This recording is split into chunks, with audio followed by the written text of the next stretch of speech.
This is the Happy Rant Sports podcast, in which Ted Cluck and Barnabas Piper rant about old sports, new sports, sports books, sports movies, and anything else related to sports that they feel like. Enjoy.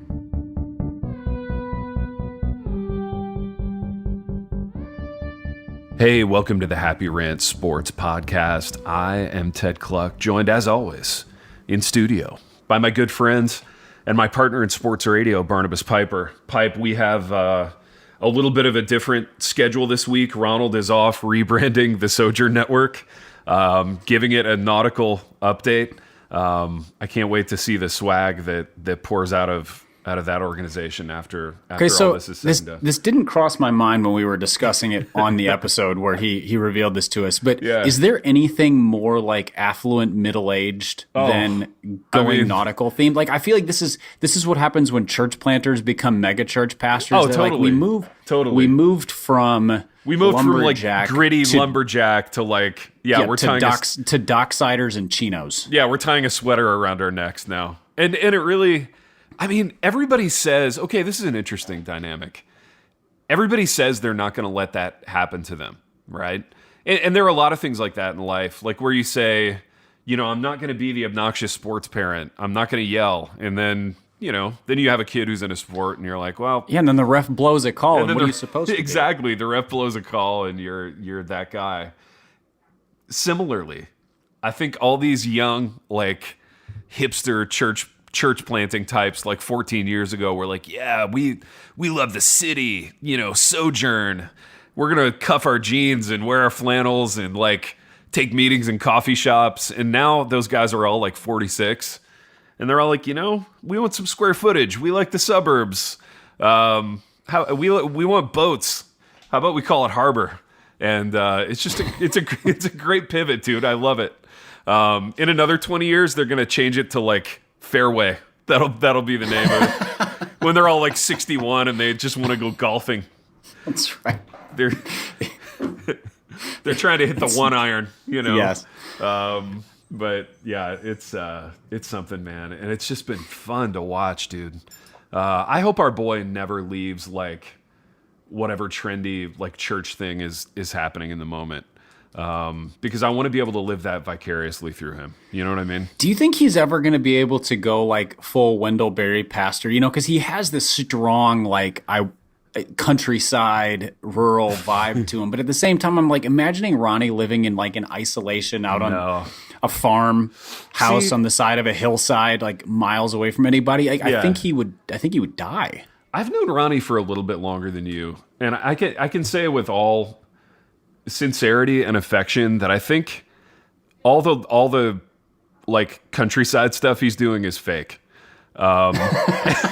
It's completely fake. And what's charming about it though is that it's really intended to only convince two people, and that's himself and his wife. And I think he's doing the faux thing like largely for his own family. But I mean I think. And here's the trouble with Ronnie though. Like he's undergoing the same metamorphosis all of us undergo in middle age, where like you want your life to get quieter and you want more square footage, but that's at odds with like his cool sort of ductwork and exposed brick kind of thing that he's trying to pull off too. So he's caught between two worlds. I don't see the Wendell Berry guys convinced themselves that they would like the earthiness and the work of outdoor life. And Ronnie he's never hinted at that. There's no part of him that actually wants to like till a field. That's true. Gardening has never made his Instagram feed. Ronnie is a big like pay somebody to mow my own lawn guy. So he's never going to do any farming. He's never going to do actual Wendell Berry stuff. I mean, the closest Ron wants to get to the outdoors is like taking a walk so that he can photograph it, So it's never going to go beyond the photography, I don't think. I think Ron's okay. So let's do like a minute on this. Given Sojourn's change to Harbor, what do you think Ron's next big move is? Like, what's the move? Man, because I think our attitudes on this have changed over the last like 2 years. Like 2 years ago, we would have said he's moving to Naples, Florida for sure, and I think he would have said that. But now I'm not so sure, Pipe. I could see him going. I mean, he's pursuing a D-min right now. Mm-hmm.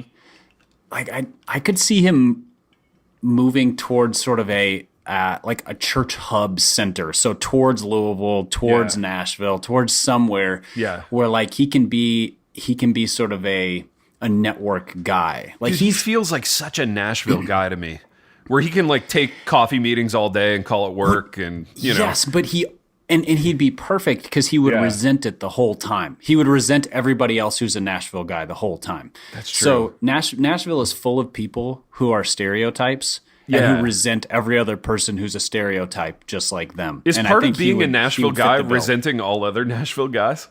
Is that kind of part of the job description? Well, either that or there's two options. Yeah. Well, there's three options. There's people who grew up here who are like, this is my neighborhood. You guys are weird. Yeah. Then there's the Nashville guy who is totally oblivious to the fact that he's a walking caricature. Yeah. Then there's the Nashville guy who's a walking caricature who's oblivious to the fact that he is, but makes fun of everybody else for it. They're like, look at that guy's hat. I'm like, you're the idiot with the fedora on his head. Right. And so that kind of thing. There's like the unaware of anything around them. Totally. The unself-aware but very aware of how everybody else is what they are. See, I feel like in order to really enjoy being a Nashville guy, especially in like upper middle age, which didn't Ron just turn 50? Yeah, but I'm not sure we're supposed to know that. I can't remember. I feel like you gotta have a heck ton of money to really enjoy being a Nashville older guy. You know what I mean? To be that guy where you can be like, oh, I want to call a coffee meeting so I can introduce you to this powerful, influential person. Like the introduction guy. You can be that guy. Mm-hmm. Like, hey, I want you to meet my friend Bob. He's a VP over at Lifeway. I really think he could help move your project forward. I feel like that's the older Nashville guy that Ronnie would enjoy being, but that requires a lot of cash. Yeah, it does. Where that works well is just the church sphere, where like you have a church job, and then as opportunities come up, you make connections, but you're not like the sort of like networking, glad-handing agent type. Yeah, I also feel like. Okay, I think Nashville's not going to be a fit for Ronnie. I'm talking myself out of it because I think Ronnie needs to be in the kind of context where he's the coolest guy. Which is why Kansas City is very much on the table right now. Kansas City is hugely on the table. Whereas like the geography wouldn't appeal to him, but like going into that MBTS context and being the coolest guy in the room is definitely a draw. So I think I'm putting my chips on MBTS at this point, or like some kind of hipster pastor retreat center. But that requires, I don't know, that requires a level of like Wendell Berry that I don't think he has. In the sense that you have to be able to like change a light bulb to run a bed and breakfast, or like plumb a toilet, or just do whatever. Well, wait, let's not get crazy. I was trying to think of something that I was like, I don't know. Yeah, it's change a light bulb. Let's start there. Yeah, cut some grass. Sweep a floor. Yeah, exactly. Yeah, and the thing is, I think Ronnie is Midwest bound because he's not like in the Northeast or the West Coast. There's a lot of cool-ish people. Yeah. In the South. Like I don't know that Ronnie could hack it in like the Deep South. No, the Deep South I think would break him in some ways. Yeah, I think he would just be an alien. Yeah, I think like Texas and the Southwest is kind of like a different country. Yeah, like, no good. We wouldn't even know what to do with them. So your options are like the Mid-Atlantic, so like Virginia, North Carolina. Yeah, but like urban North Carolina. Over across the middle of the country to like Oklahoma. Yeah. And that's just sort of like that band. Yeah. And that's where Ronnie needs to live. It is, dude. And I think Kansas City is like the perfect example of that band working well for him. Because like take a city like Asheville, that's going to be too filthy with cool people. There's going to be too much competition there. And you take a city like, I don't know, Oklahoma City or whatever, and it's too Great Plainsy. It's a little too Texasy. Yeah, it's a little too like rancher. Yeah, a little too rancher, a little too like, Ford F-150-ish. But Kansas City, and especially Midwestern, that's the wheelhouse. That's a sweet spot. Yeah, I could see a city like Tulsa working, where Yeah. it's like it's kind of it was like a formerly grimy city that has kind of become. It's got a little bit of an art scene, Yeah. a little bit of a music scene. There's some cool venues, but like there's Yeah. definitely room for more cool people there. Yeah, for sure. He needs to go to a place where there's a little bit of a scarcity of cool people. But yeah, Kansas City is strong, and like they have some great history, but it's like dad and mom genes as far as the eye can see. That's sort of and so like Ronnie wouldn't even have to try to be the coolest guy there. I know. Yeah, I think I'm betting on that, man. And the Jared thing would have to keep popping, which there's no evidence that train is slowing down anytime soon. So he could keep doing the Jared thing. There would be some interesting people there for him to be against. I don't know. I just think it would work well. Yeah, better definitely than Nashville or Louisville.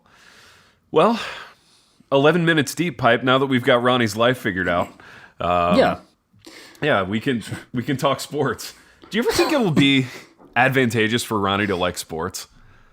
Is there a professional context where like Ron would be like where it would be necessary for him to like sports? Let's say in this move to Kansas City. If he moved to the Southeast, it would be because people like right now, that's part of his I'm too cool for school thing. Yeah. Like not liking sports, he can just be like, sports ball, you know? Yeah. He's that guy. And that works, especially in like an academic context. People are like, true. yes, indeed, sports ball. Yeah. How trite. Right. So there could if there was a context where it would be advantageous, it's one that he would assiduously avoid. See, Jared's a sports ball guy though, and I'm kind of, but only in limitation. Like he loves football, but not like he's not a baseball guy. He doesn't care about the NBA. Like like we are sports guys. We like all the sports. Sure. And Jared is like a Tom Brady guy. So Jared loves the Patriots. He might not even love football. He just loves the Pats. So yeah, that's pretty limited. It's a narrow scope of being a sports guy for sure. So it wouldn't make any sense for Ronnie to like, glom onto that just to move the Jared thing forward. Interesting. Yeah, I mean, I feel like he's kind of in the breadbasket of sports though, being where he is in Ohio. I mean, I feel like he would be 35% more successful as a pastor if he like pretended to care about the Browns in Ohio State, that would get him closer. In fact, dude, come to think of it, I've been to two professional baseball games with Ronnie. This is strange. He and I did an Indians game together one time, and we did that Toledo Mud Hens game together. Like we've done more live sports than you and I have, which doesn't feel right at some level. Yeah, I feel like you wasted your bullets. I know. Yeah, Ronnie, like he had some the Cleveland Indians Stadium. Yeah, is one of the most depressing baseball stadiums I've ever been to. Yeah, dude, I don't. What is it now? Progressive Field or something? It used to be Jacobs Field. Right, Progressive Field, which just named after an insurance company. That in and of itself is depressing. But I don't remember anything distinctive about it. Which is it's the Nissan Stadium of baseball stadiums. I think that's where I'm coming down on it. Why do you think it's the most depressing baseball stadium? Well, I mean, it's in Cleveland, so not a strong start. Yeah, it's like you said. There's nothing distinctive about it. Like there's no cool sight lines. There's no cool like. There's nothing around the stadium. At least there wasn't when I was there several years ago. It's kind of a pain to get to. There's when you're sitting in the upper deck, you feel like you're 11 miles away from the field, so it doesn't kind of have that like cozy feel like it. Yeah, there's nothing Wrigley intimate or like Target Field. Yeah, even like PNC Park in Pittsburgh. Right. There's no. I mean, and this is setting aside the fact that I don't like the Indians. Like I love a good ballpark, even if the team there is one that I don't like. Yeah, there's no. The food is generic. Mm-hmm. The drinks are like. There's nothing about it that's like, oh, that's so cool, dude. It reminds me of New Comiskey. The White Sox park. Yeah, if you're in the upper deck, you're 11 miles away. You're like up in the weather. At the very least, that New Comiskey, what is it now? I don't even remember. It used to be U.S. Cellular, but they went under. It's that has sort of a movie theater feel to it. Yeah. So even though it's a generic experience, they're like, if you just want to pay attention to a baseball game, they created a context where you can see the field. Right. You're fairly close. Yeah. The sight lines are good. It's just boring. Yeah. And it's in the not awesome part of Chicago in terms of like if you want to go do something fun after the game, you're like, well, not here. Jump on the train. For sure. And so it's a lot like that, except bigger and drabber. Yeah, for sure. Yeah, it's just crazy that like Ron and I drove into Cleveland for a baseball game. And he went with there was some third guy involved, some guy from his church that had the tickets, who was a big Indians guy. Like he wore a jersey and the whole thing. So yeah, Ron keeps getting pulled into sports contexts that he actually has no interest in. It's a strange dynamic. Speaking of having no interest in a sport, Piper, the NBA Finals happened, and I had no interest in it. You probably maybe had a little bit more interest in it, but it sounds like not so much. And my question is, has there ever been a more like who cares NBA Finals?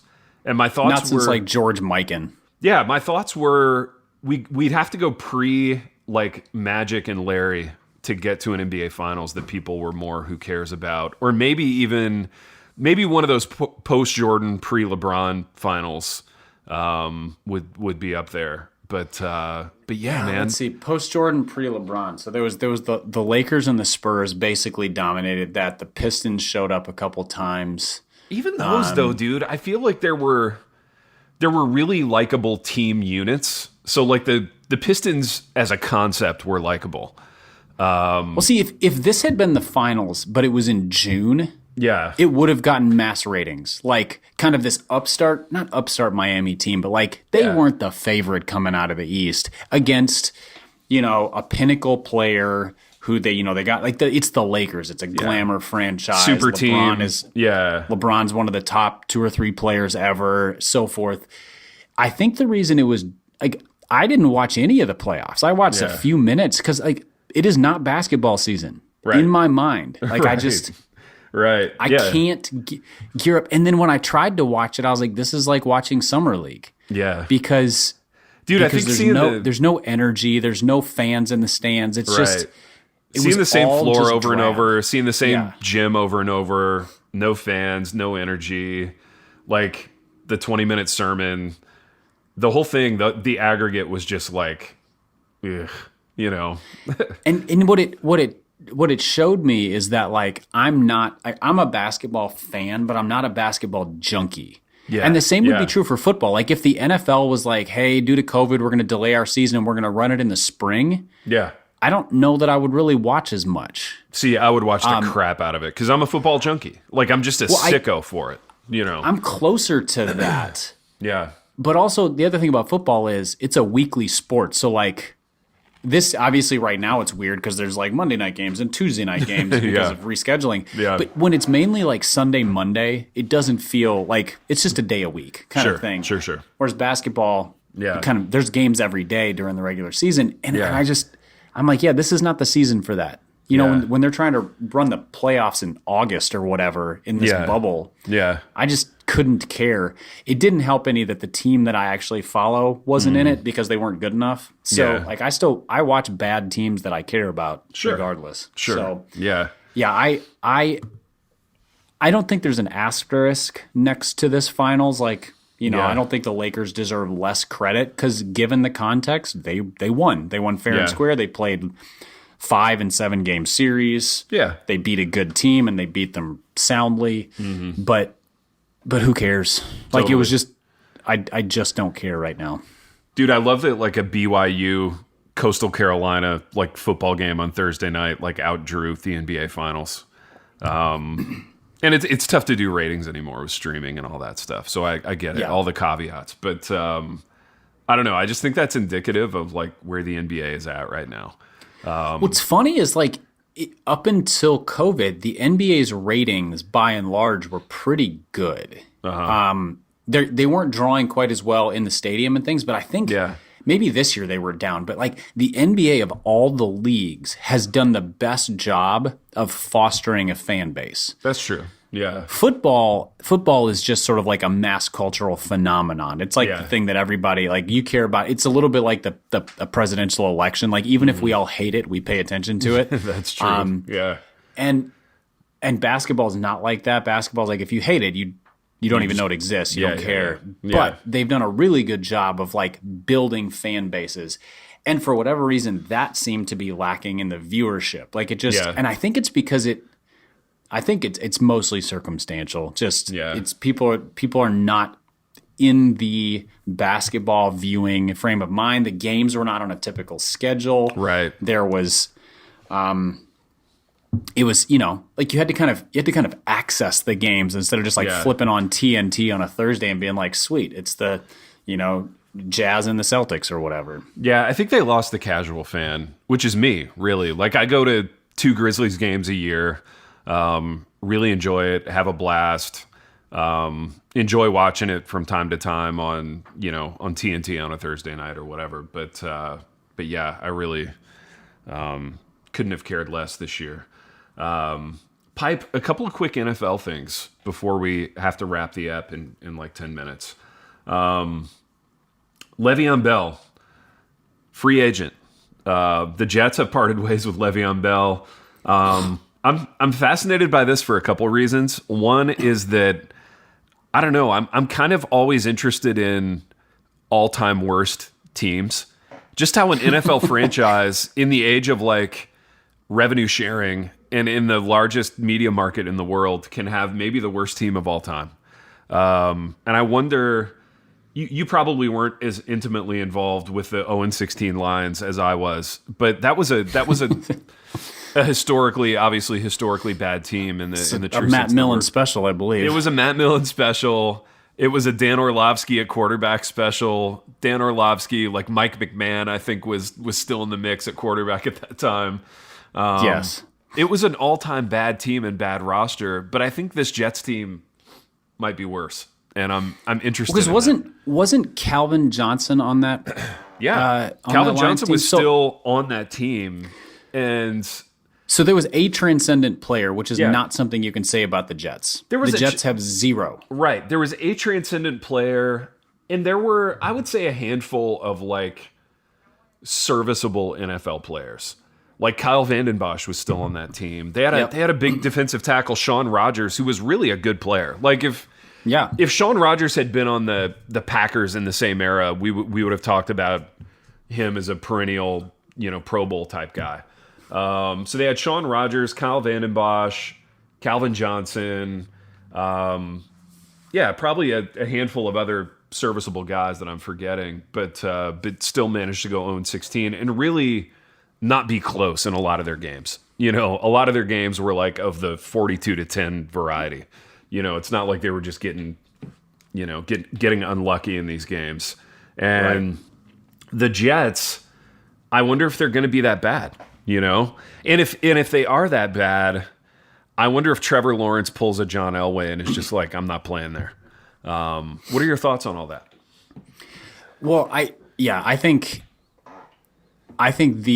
the Jets front office that set this team up. So the front office they have right now is not the one that set this team up, because I think Mike McCagnon was the GM who did all of the like in one offseason they gave out more guaranteed money than any team ever had, which in the NFL is a real quick recipe to destroy your team, because the whole point is salaries that look huge, but there's not a lot of guaranteed money, and then you can cut guys at little cost. But he made the Le'Veon Bell signing. He made a bunch of other signings. He got fired a month after signing Le'Veon Bell, which is not a great sign. He hired Adam Gase, Adam Gase is a terrible, terrible coach. He just is. The number of players who leave Adam Gase, go elsewhere, and prove themselves to be remarkable, who looked really bad under him, is huge. Yeah. The reason Adam Gase is seen as good is because he happened to be the offensive coordinator when Peyton Manning was the offensive coordinator for a Super Bowl winning and record-setting Denver Broncos team. Totally. And which is, congratulations on riding the coattails of a Hall of Famer, but that's absurd. Yeah. So they're the new GM, I think, has started to make some cutting Le'Veon Bell's a good move. Like, you have some dead money now, but you get out from under it. Traded Jamal Adams, who was their only really good player, but he got a bunch of picks, so that's going to help him in the future. But unless they get a good coach and use those picks well, like, they are just a disaster. And their best offensive player right now is Mekhi Becton. Okay, their best offensive skill position player. Yeah, so their best offensive player is a rookie left tackle. That's not promising. Their best skill position player would be like the third receiver on a good team. Jamison Crowder. Yeah. Jamison Crowder. And he's had some good games, but like Jamison Crowder is the kind of guy, like, he should be the third receiver on the Saints, who's like the outlet guy for Drew Brees or whatever. Like, that's his future. Yeah. He should be hitting like New England slot receiver status, where he's in the twilight of his career and he's just running like, 4-yard like whip routes all day. Well, I think he's a really good receiver, but he's not a game-changing receiver. He's like part of this complete offense receiver, Totally. Like if he was the Vikings' third receiver right now, I would be thrilled. Dude, that'd be awesome. That would really be awesome. He'd be the kind of the perfect complement to the guys they have there. That's right. But that's right. Yeah, but that's the best they've got. Yeah. I don't know anybody who plays on their defense right now. Yeah, they have CJ Mosley, but he's been banged up. He's a really good player. Yeah. He was one of those guaranteed money contracts, I think, because he used to be a Raven, right? Yeah, they sank huge money into guys in positions that are less relevant too. It's like the whole middle linebackers and running backs. You're like, what is this, 1992? Right, middle linebackers, running backs, box safeties. Like I could see paying that to Troy Polamalu 15 years ago, but I mean, we're not in that era anymore where like the inside linebacker and the box safety are real, linchpins of your team. So, badly done by the Jets. They made a uniform change that was, I would call it a lateral move. I'm not bullish on the Jets' new uniform. I just think when your colors are green and white, you kind of. You can go bad with like fonts and stuff. Yeah.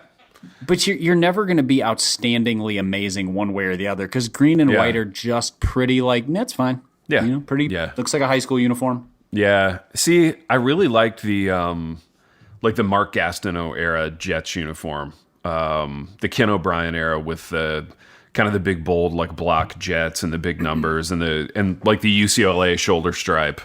See, I liked the white helmets with the stamp on the side that said Jets in it. Yeah. I think that was a solid one. Like the Namath era. Yeah, that was a good looking uniform. That's right. You weren't like offending anyone with that, but it wasn't like transcendent.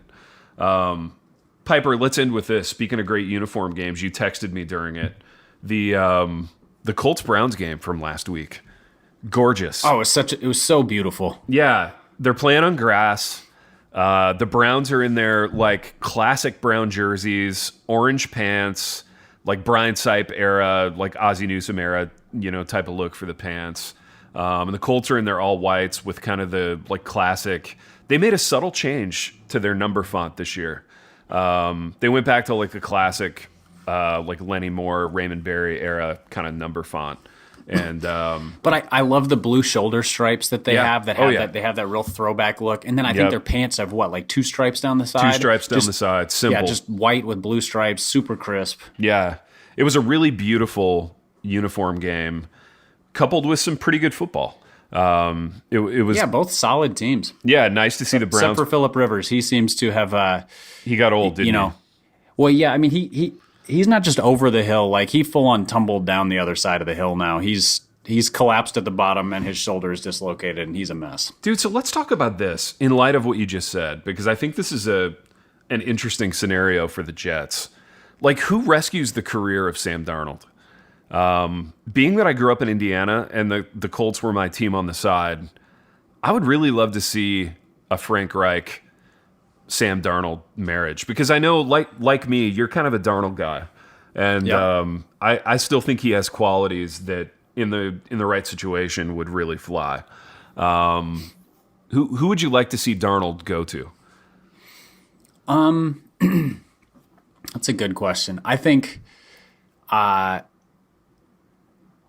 it has to be a team with a solid offensive line So, like, the Colts would be a really interesting one because the Colts quarterback future is wide open right now. Totally. Because Rivers is signed for this year, and there's no way they're paying him to come back next year. Right. They're going to be good enough that they're not going to get a high draft pick. They're going to be in middle to end of the first round. Darnold would be interesting there because they have a solid running game, great offensive line, one of the top 3 or 4 in football. Yeah. Good defense right now, and some. They could improve their skill position players. Like, their wide receivers aren't great. Their tight ends aren't great, but they're okay. Yeah, but they made some investments there. They got Michael Pittman Jr., Mo Alley Cox is starting to kind of pop off as a athletic tight end. Yeah, Jack Doyle's a nice little outlet tight end, decent in the red zone kind of thing. Like, they've got some guys. T.Y. Hilton's in the twilight, but he's and still whatever they have is 1,000 times better than the Jets. Absolutely. So, yeah, that would be a great spot. I think if, like, watching what Justin Herbert's done has been that has. I remember when we talked about the draft, I just destroyed that pick because I thought it was so. I was like, he's going to be garbage. I wasn't high on it either. Was I wrong? Now he could go downhill, but he's set up for success there. Great skill position players, solid running game, solid offensive line, and a good defense, so that he doesn't have to play from behind and get destroyed all the time. And so a situation like that for Darnold would be amazing. I'm trying to think what other teams. Oh, you know what? You know the perfect spot for him? Where? Replacing Jimmy G in San Francisco. Ooh. Oh, that's interesting. He gets to go back to the West Coast. Because Jimmy G is, like, his contract is more or less, like, they're out of the guaranteed money after this year for the most part, and he's not good. No. Like, if they cut he's him, limited. And Darnold was able to end up there somehow. Yeah, that'd be big. I think that the Kyle Shanahan offense is run-based. Yep. The passing game is creative. Yeah. They have skill position players, especially some coming back from injury. Yeah. You got to be able to move in that offense, but not a ton. So it would. And I think he is mobile. He's very mobile. He's like a move within the pocket stretch guy, but not like a rollout guy. He's kind of like an Andrew Luck, like a sneakily athletic, fast guy. So I think he would be perfect, dude. He'd be perfect for the structure of that offense. And he could kind of be the shot in the arm that the Niners need to be good again once they get healthy defensively again. Or a very similar situation. I mean, Drew Brees is very clearly at the end. Yeah. Replacing Drew Brees there because they signed Jameis Winston, but like... Well, yeah, dude, and they paid Taysom Hill. So they've made weird investments in the position, but none of which are good. And I think Jameis Winston was a 1-year contract, so he was truly a backup.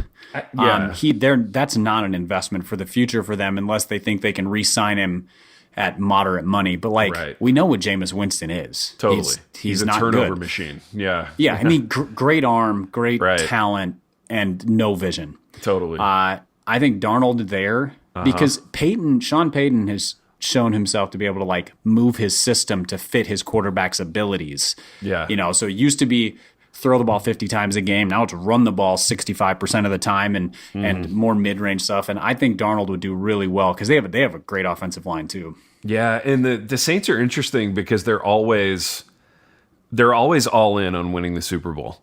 And if they thought that that his skill set could put him over the top, I could see them orchestrating some wild trade to like bring him into New Orleans.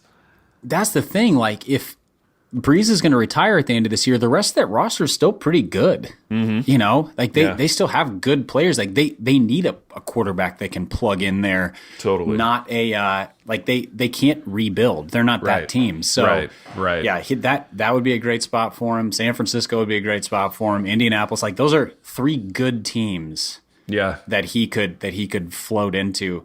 The Patriots are an interesting one, although I think that would be a bad spot for him. Yeah. It would be a good investment for them. It would be a very good investment for them. I don't know, if Cam continues to play really well this year, I think the Patriots are going to be in the mindset of like, let's re-sign Cam. Let's re-sign Cam. Yeah, let's re-sign Cam. Well, and they get as should. much as we can out of him. Yeah, they should. Right. Cam's a unique talent who has proven himself to be he's a winner and he's good. So it'd be dumb not to. The Patriots have proven already that they're adept at using him. Like they know how to deploy Cam. Yes. And it's already a good They marriage. really could use a couple more weapons on the receiving side. Their receiving core is garbage. Dude, they need to rescue Julio Jones is what they need to do. Like, that's the move they need to make. Their cap situation is great. Like, go rescue Julio Jones, make him a winner. Would their cap situation be great if they re-signed Newton? Because he signed for like 1 year and $6 million, and if they re-sign him, it's going to be at like $30 million. Yeah, he'll want superstar money too. So he's going to end up getting paid because every quarterback who signs historically signs for more than the last guy. Mm-hmm. Like, so Kirk Cousins sets the market, and then Aaron Rodgers sets the market, and then whoever. Like, and it doesn't even matter how good they are. There's not a comparison of good. There's only a comparison of starter. Well, yeah. So I mean, Newton's going to end up getting paid $35 million a year or something. Totally. Yeah, nobody's going to take less money than Kirk Cousins at this point, especially given how much he's blown. So yeah, it's going to be interesting for sure. Well, Piper, we have. Can I just vent about something real quick? Please, dude. Yeah. At the risk of repeating myself, after watching Teddy Bridgewater go into what was anticipated. It was kind of anticipated to be a very bad rebuilding team. Yeah. Like, they thought he's the holdover until they get the next drafted quarterback. Totally. Well, guess what Teddy Bridgewater is?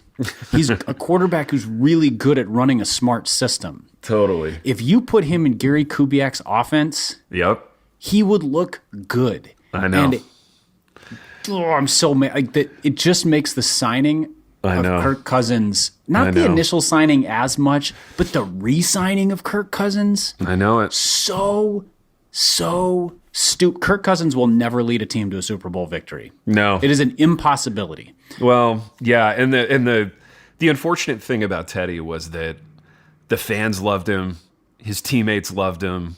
He's just a very easy guy to root for. And he's a guy that wasn't going to screw your team up. Like, he would have been. They never gave him a shot to run an offense because the last time he started, it was like, let's hand it off to Adrian Peterson 27 times a game. Like, that's not an offense. Yeah, that's a star player. Dude, like you said, he would have been so perfect for the Kubiak offense. It would have just been a match made in heaven. But Pipe, that's good venting by you, and we've got to create, I think, safe spaces for you to be able to do that from time to time because you're gonna need to do it. And I'm gonna boil over otherwise. I know we were afraid of this. We knew this was a possibility, and it has come to pass in if I could spin it to a positive, I am thrilled to see Teddy throwing to decent weapons under a good coach and looking like a top. He's like a top third to half of the NFL QB right now. Like, he's just a good quarterback making good throws, and I'm so happy for him, and I think it's awesome. Well, there you go. We can end on that, Piper. We've done what we always do on this Happy Rant Sports podcast, in that we have found a professional home for Ronnie Martin and celebrated the new professional home of Teddy Bridgewater. Piper, this has been fun, as it always is. And until next time, Mekhi Becton. The Happy Rant is brought to you by Resonate Recordings. If you go to resonaterecordings.com, you can see the full range of services they offer. So if you're considering starting a podcast, they are the ones we recommend going with. Again, go to resonaterecordings.com to see their prices, to connect with them and ask any questions, and to see what they can do to help you launch, edit, master, and improve your podcast. Again, go to resonaterecordings.com to see what they can do to help you launch and improve your podcast.